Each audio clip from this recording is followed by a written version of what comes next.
Doctor Nadeem الحق صاحب ہمارے ساتھ موجود ہیں. ماہر معیشت ہے, بہت شکریہ ڈاکٹر, وقت دیا ہے. یہ آئی ایم ایف پروگرام کے حوالے سے بتائیے گا کہ جو ایک بڑی کڑی شرط انہوں نے رکھی ہے, باقی تو سارا کچھ ہم نے سنا ہے کہ وہ تھرو منی بجٹ اور اس پر تو عمل درآمد باقی بھی شروع ہو گیا, سبسڈیز ہٹانی ہے, قیمتیں بڑھانی ہے, ٹیکس اور زیادہ کلیکٹ کرنا ہے. یہ جو انہوں نے کہا ہے کہ سرکاری افسران کے اثاثوں کی, ان کے اہل خانہ کے اثاثوں کی تفصیلات آئی ایم ایف نے کہا ہے کہ وہ دیں ہمیں. اگر نہیں دیتی حکومت پاکستان تو کیا از دیر اے پاسبلٹی کہ اگلی قسط پھر پاکستان کو نہ ملے, یہ پروگرام ریوائیو نہ ہو سکے آئی ایم ایف کا؟ میرا خیال ہے جی, اول تو حکومت کو اس میں دینے میں کوئی گریز نہیں ہونا چاہیے, کوئی بری بات نہیں. ہم بار بار اثاثوں کی بات کرتے ہیں. یہ آئی ایم ایف نے وہی بات پکڑی ہے جو روز رات کو آپ لوگ پولیٹیشنز ٹی وی پہ کہتے ہیں. ہم لوگ اپنے آپ کو روز گالیاں دیتے ہیں کہ ہم سب سے کرپٹ لوگ ہیں, ہمارے پولیٹیشین, ہمارے بیوروکریٹ بہت کرپٹ ہے. تو آئی ایم ایف نے اٹھا لیا, صحیح بات ہے. بٹ میرا خیال ہے آئی ایم ایف بہت غلطی کر رہا ہے. آئی ایم ایف کو اس کو ملک کا نہیں پتا, میں لکھ بھی چکا ہوں اس پہ, آئی ایم ایف کو بھی کہہ چکا ہوں. وہ غلط طرف جا رہے ہیں. جو سننے والی بات ان کو ہے, جو کرنے والی بات یہ ہے کہ ہمیں وہ اثاثے بتائے جو ان لوگوں نے قابو کی ہوئے. وہ تو ٹھیک ہے کہ غلط طرف کون جا رہا ہے؟ آئی ایم ایف آپ کہہ رہے ہیں غلط طرف جا رہا ہے جب وہ پوچھتا ہے حکومت پاکستان سے کہ آپ کے جو سرکاری افسران ہیں ان کے اہل خانہ کی تفصیلات دیں, اثاثوں کی تفصیلات دیں, تو یہ غلط مطالبہ ہے آئی ایم ایف کا, آپ یہ کہہ رہے ہیں؟ میرا خیال جو بہتر مطالبہ ہے ان کو کرنا چاہیے تھا, اور جب سب کو کرنا چاہیے کہ ان کے یہاں اثاثے کتنے ہیں, جو اثاثے ٹیکس پیئر کے اثاثے جو انہوں نے پکڑے ہوئے ہیں. فار ایگزامپل سرکاری گھر, سرکاری گاڑیاں, سرکاری عملے. ان کا ذاتی اثاثہ تو نہیں ہے نا, وہ تو سرکار کی ملکیت ہے, اور وہ ایک عہدے پہ موجود ہیں. جو بھی لوگ سرکاری عہدوں پر ہوتے ہیں ان کو وقتی طور پہ ملتی ہے, اس کے بعد اگلے آنے والے کو مل جاتی ہے. چاہے ان کو ملتی ہے, پوائنٹ یہ ہے کہ وہ ہم سب پہ ایک ٹیکس ہے. جبکہ وہ اثاثے جو ٹیکس پیئر کے اثاثے ہیں وہ ان کو ٹیکس فری طریقے سے دی جا رہے ہیں, تو اس کا اپنا بڑا نقصان ہے. اور اس کا نقصان یہ بھی ہے کہ پھر یہ لوگ زیادہ سے زیادہ, آپ یہ کہہ رہے ہیں کہ آئی ایم ایف کو آسٹیرٹی کا کہنا چاہیے تھا. بالکل نہیں, بالکل نہیں. یہ بہت مختلف بات ہے, یہ میں سمجھانے کی کوشش کر رہا ہوں. یہ بہت مختلف بات ہے. یہ ہے وہ اثاثے. فار ایگزامپل دیکھیں, اگر آپ سپر مارکیٹ میں جائیں اسلام آباد میں, سپر مارکیٹ کے سامنے ساری پراپرٹی سرکاری افسروں کی ہے جو سرکاری خرچے پہ بنی ہوئی ہے. اگر آپ منسٹرز کالونی دیکھیں, وہ ساری سرکاری خرچے پہ بنی ہوئی ہے, اور وہ سب سے اچھی پرائم پراپرٹی پاکستان کی ہے. اور ایسے ہر شہر میں پراپرٹیز ہیں. ان کی جو ویلیو ہے وہ ان کے جو اثاثے ہیں ان سے بہت زیادہ ہے.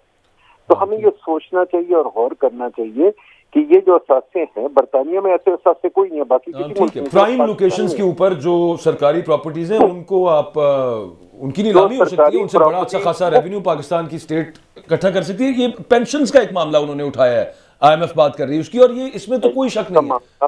ایک بہت بڑا ہیڈ یہ پینشنز والا جو معاملہ ہے, اس کا پوری دنیا نے اور سولوشنز نکالنے شروع کر دیے ہیں کہ یار کس طرح سے یہ والا معاملہ دنیا بھر کے اندر نہیں رہا. تو آپ کے خیال میں یہاں پہ کیا چینجز ہو سکتے ہیں اس پینشن کے ایشو کو لے کر؟ اس ہیڈ کے اندر پیسے بہت دینے پڑتے ہیں. کچھ 40 سال سے ڈسکس ہو رہا ہے, کوئی نیا معاملہ نہیں ہے. ٹھیک, 40 سال سے ڈسکس ہو رہا ہے. حکومت کے لوگ اب بھی یہی چلتا رہے گا کہ پینشن کا یہ معاملہ ہے سمپل, کہ جو نئے لوگ آ رہے ہیں ان کو آپ پینشن دیں ہی نہ. پرانے لوگوں کو تو آپ کو پینشن دینی پڑے گی, پر اگر آپ باقی سرکاری ڈیفالٹ باہر کر رہے ہیں تو پینشن بھی ڈیفالٹ کر دیں.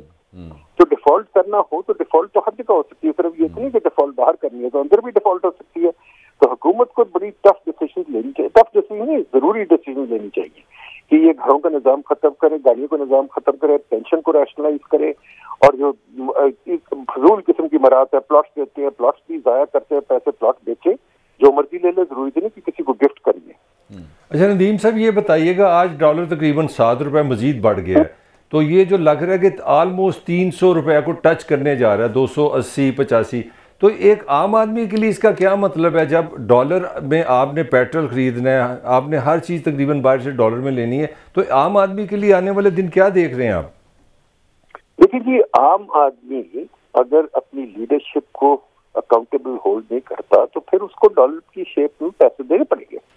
اگر عام آدمی ان کے پروٹوکول, ان کی مراد, ان کی عیاشیوں کے لیے تالیاں بجاتا ہے اور کہتا ہے بڑی اچھی بات ہے, تو پھر یار دنیا تو پیسے نہیں دے گی, پھر ہمیں پیسے دینے ہیں.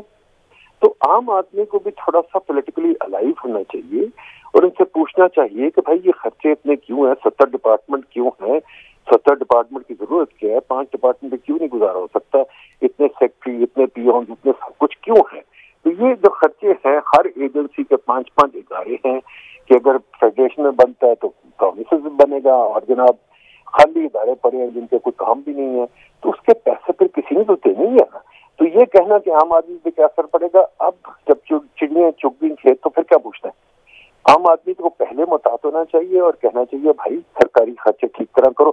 یہ نہیں کہ انہوں نے کہا ڈالر کا یہ بتائیے گا ندیم الحق صاحب، اس وقت جو 276 پہ آ گیا آج غالباً، نہیں 280 پلس گیا. اچھا ڈاکٹر صاحب ایک اور بات ہے، میں تھوڑا سا فائدہ اٹھا لوں یہاں پہ. یہ بھی تو ہے نا کہ جی ڈیفالٹ اور ایک نیا ایسے لگ رہا ہے اللہ معافی دے کو جیسے مذہب ہے کہ ہم نے IMF کے پاس ہی جانا، وہی ہمیں بچا سکتا ہے. میرا آپ سے سادہ سوال ہے، کیا ہمارے پاس IMF کی شرائط کے علاوہ کوئی اور بھی راستہ ہے کہ ہم ڈیفالٹ سے بچ سکیں؟ وہ کیا ہے؟ بالکل نہیں. دیکھیے جب بیمار ہو جائے بندہ تو ایمرجنسی وارڈ پہ جانا پڑتا ہے. IMF ایمرجنسی وارڈ ہے، ایمرجنسی بورڈ سے باہر نہیں نکل سکتا، اب جانا پڑے گا IMF کے پاس، اور جو IMF کہتا مان لیں، ہاتھ باندھ کے مان لیں، بلکہ کہ ہم 10 قدم آگے جائیں گے. ہوتا کوئی اور راستہ تو ابھی تک حکومت نے وہ اختیار کر لیا ہوتا ہے. ان کا پولیٹیکل کیپٹل بھی اتنا جو لوز ہو رہا ہے، اتنے مگر ڈاکٹر صاحب پھر تو IMF پاکستان کے لیے ہیلپ فل نہیں ہے جب وہ کہتا ہے کہ اپنے اثاثے نکالو، سبسڈیز بند کرو، یہ جو انڈسٹریز ہیں سیمنٹ ہے یہ اس طرح کے اتنے یہ پیسے لے رہے ہیں. تو یہ تو ایک سسٹم کو ڈیفائن نہیں کر رہا، ہم جو ایک گمشدہ سسٹم میں رہ رہے ہیں اس کو ڈیفائن کر رہا ہے، بہتر نہیں کر رہا. بالکل ٹھیک کہتے ہیں کہ IMF پہلے کوئی آپ کے دشمن تو نہیں ہے، وہ تو بلکہ اتنی آگے جانی رہے جتنا آگے میں جانا چاہتا ہوں. ہم نے پیپر لکھا ہوا PhD میں، ہم تو بہت آگے جانا چاہتے ہیں. ہمارا ملک ہے، ہم تو اور ریفارم کرنا چاہتے ہیں. ہم تو بڑے چھوٹے چھوٹے ریفارم مانگ رہے ہیں. ہم تو کریں گے افسر شاہی کا نظام ختم کرو. افسر شاہی کے نظام نے ملک کا بیڑا غرق کر دیا ہے. یہ سارا نقصان جو افسر شاہی کا 19 سینچری کالونیزم رکھی ہوئی ہے آپ نے، 19 سینچری کی بیوروکریسی جوڈیشری کو ختم کریں بھائی، ماڈرنائز کریں، فیتے والی فائلیں ختم کریں، ڈیجیٹل پہ آ کے NLC کریں، ڈیجیٹل پہ آئے. یہ ہمارا مفاد ہے، IMF کا مفاد تو نہیں. تو ہمیں کرنا چاہیے، پر دنیا کا نظام IMF کے ذریعے چلتا ہے، اس سے کوئی چھٹکارا نہیں ہے. اور ڈیفالٹ تو بھول جائیں، ڈیفالٹ تو ہو ہی نہیں سکتی. ڈیفالٹ بچوں والی بات ہے. ڈیفالٹ کا مطلب کہ آپ قرض داروں کو کہیں گے پیسے نہیں دیں گے تو آپ کا تیل پانی بند کریں گے کہ نہیں کریں گے؟ ضرور کریں گے. تو ڈیفالٹ تو پاسبلی کوئی نہیں. ایک ہی چیز ہے کہ IMF کے ساتھ سمجھوتا کریں، دنیا کے ساتھ تعاون کریں، اپنی عیاشی ختم کریں، اپنے خرچے. اچھا ندیم الحق صاحب، ڈالر اور کتنا اوپر جا سکتا ہے؟ 276 کے قریب تو آج آ گیا مطلب، اور وہ جو ابھی انوفیشل بلیک مارکیٹ میں گرے مارکیٹ میں اس کا ریٹ چل رہا ہے وہ تو 280 پلس ہے. آئی مارکیٹ میں کتنا اوپر جا سکتا ہے انٹر بینک میں؟ ڈالر کی ویلیو بڑی سمپل ہے. ڈالر کی ویلیو وہاں سیٹ ہوتی ہے ہماری خراب بری عادتیں، بچوں والی عادتیں اور دنیا کی اچھی عادتوں کا کمپیریزن ہے.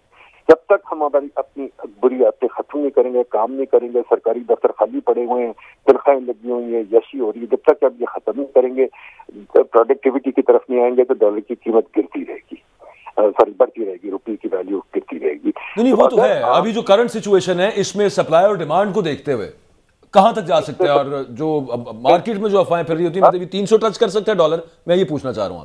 اگر حکومت یہ IMF کا پروگرام سائن نہیں کرتی اور اگر حکومت اپنی جینوئن یہ پولیٹیکل باتیں چھوڑ دے، پولیٹیکل کنسیڈریشن ان کی پرسنل چیز ہے، آپ کی میری چیز نہیں ہے. اچھا، ہم نے ملک کو بچانا اگر ہے تو IMF سمجھوتا کرنا پڑے گا اور اس سے بھی آگے جانا پڑے گا. دنیا کو دکھانا پڑے گا ہم سیریس ملک ہے، ہم پولیٹیکل کنسیڈریشن سے نہیں کر لیا ہے نا ندیم الحق صاحب. تمام جو مشکل فیصلے ہیں وہ حکومت لے بھی رہی ہے اور آگے مزید بھی ان کا ریزالو ہے ان کا کہ دے ہیو ٹو.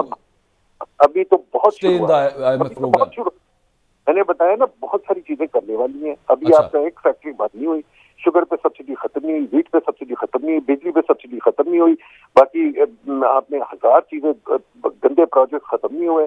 ابھی تو بہت چیزیں کرنے والی ہیں. آپ کہہ رہے ہیں اتنی چھوٹی سی بات سے IMF خوش ہو جائے گی؟ نہیں. ابھی تو IMF کا پروگرام جون تک چلنا ہے. جون سے آگے کیا ہونا ہے؟ جون سے آگے آپ نے ایک اور پروگرام کرنا ہے، اس کے بعد آپ نے 2 اور پروگرام کرنے، اس کے بعد شاید آپ کی بات کچھ ٹھیک ہو. ٹھیک، بہت شکریہ ندیم الحق صاحب ہمارے ساتھ موجود تھے. پروگرام کا ہو گیا. اپنا فیڈ بیک آپ ضرور دیجیے گا. آپ سے کل سیم ٹائم سیم چینل ملاقات ہوتی ہے.